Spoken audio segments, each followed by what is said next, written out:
Can I make an exact copy of a Henry Weston's Vintage Cider? Well, let's find out. I am so lucky to have an apple tree producing the best apples that I've ever tasted.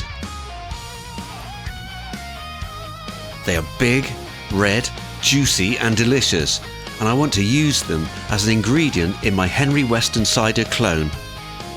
I know from brewing many ciders that a mix of different types of apples will produce a better, more complex tasting cider. I like to get a certain sharpness and earthy taste using different apple types. Luckily for me, I have a neighbour who has an apple tree that produces many apples that she says tastes more like sour cooking apples, and she simply lets them fall to the ground. I think these apples are actually diferent apples, which is perfect because I know they contain plenty of tannins, which will add that bitterness and slightly dry tongue feel. I don't actually have an apple cider press yet, so to prepare the apples, I simply give them a wash and cut them into pieces, removing the core, the stem and any rotten bits that I find. I then add the apple pieces to freezing bags and put them in the freezer for at least a week or so. I decided to use two methods to extract the apple juice, using freshly picked apples and also the frozen ones. I started with the frozen apples, emptying them into a large saucepan. I pour over water from a kettle that's just boiled.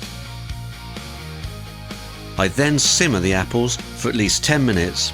This will kill off the bacteria and natural yeast. Using a potato masher, I mash them into smooth pulp. Once the pulp has cooled, I pour it into a large brew bag and start to squeeze out the juice into a container.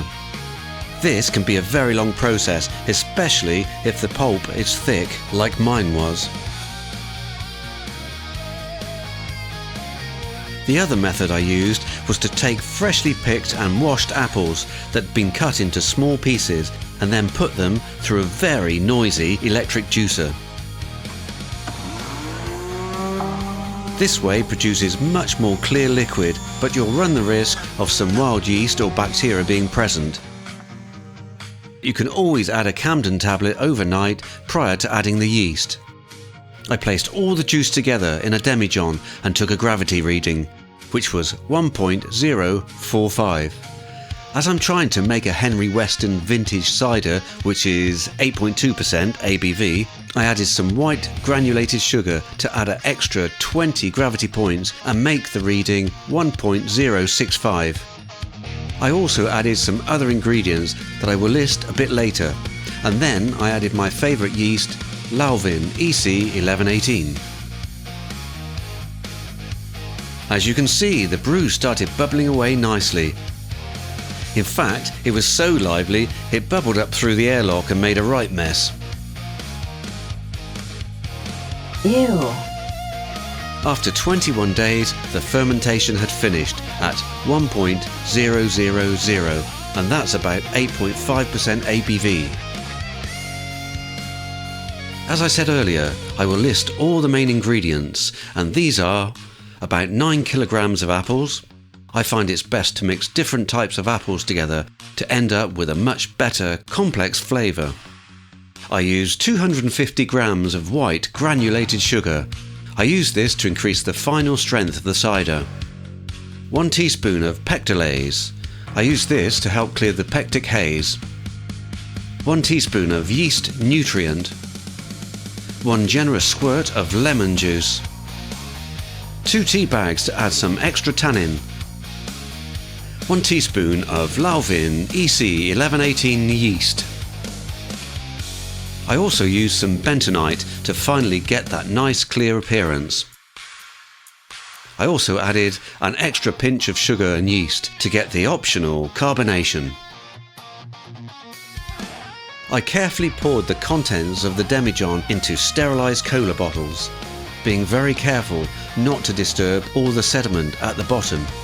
Even though I used some pectic enzyme, the result was still cloudy, and I left the cola bottles in a dark room to age for over 5 months.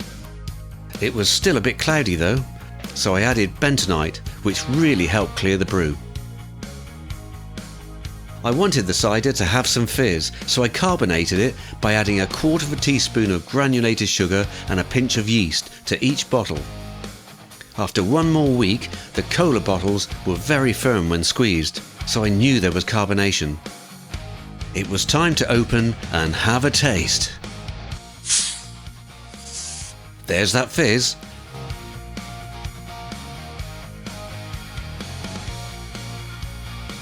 Nice head. To be honest, the taste is absolutely amazing and exactly what I'd hoped for. It's not too sweet, not too dry, it's tangy on the tongue with lots of different flavours. In fact, the apple flavour is very natural and certainly not too sharp or sour. After more than 6 months maturing and at over 8% ABV, this isn't a fluffy toy cider. So, have I created a Henry Weston Vintage Cider clone? Not exactly, but if I had to choose between the two, I would definitely choose mine.